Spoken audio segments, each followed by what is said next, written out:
We are under a violent siege in Minnesota right now, and I mean that literally. And I need you all to do me a favor.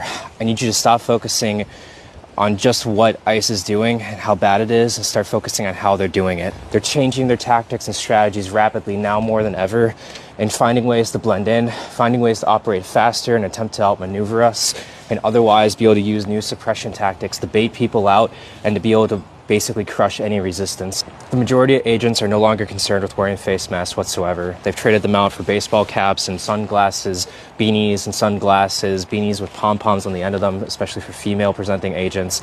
They've started switching the clothing that they're wearing from tactical gear to hoodies with canvas or utility jackets over them, puffy jackets. They started wearing colored buffs from North Face, from REI. They've switched to wearing blue jeans and khaki. They're minimalizing the amount of camo that they're wearing, tactical gear or grayscale like coloration within their clothing.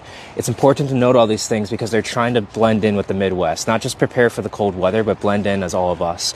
They're starting to disguise themselves as Uber drivers, maintenance workers, construction workers, student drivers. They're contracting out with local businesses so that way they can use their vehicles.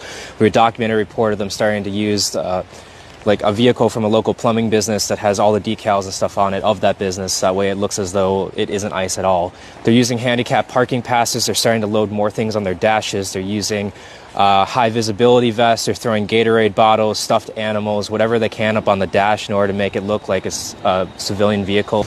Even more critical to be aware of, they're starting to wear orange whistles on them too, blending in with the crowd. We know already that they're in our rapid response chats, but it looks like they've started to infiltrate themselves within places where protests are happening and like responder teams that are out on corners and stuff. They could be starting to send us false information, but we do know they're starting to use the information that we're sending into the chats in order to be able to quickly move to different locations and otherwise continue to play this cat and mouse chase. As of today, I got a report from a local elementary school that they've identified the fact that ICE agents have started sending out emails to families, letting them know that they are willing to go and help with like food services and stuff for those that need it. The school has been directing to parents and kids that they should only go through the school's social workers, but the fact that ICE is trying to bait people out and use that as a method for being able to abduct them is incredibly concerning. I need you all to make this go viral. I need you to make sure that every community out there that ICE might target knows how they are adapting, because they are ingraining themselves in all of our groups, including our rapid response groups already. They are trying to infiltrate, they're trying to instigate, they're trying to feed us false information.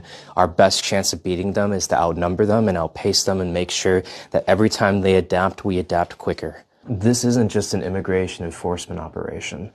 This is infiltration and preparation for a full-scale suppression effort, and you need to start preparing.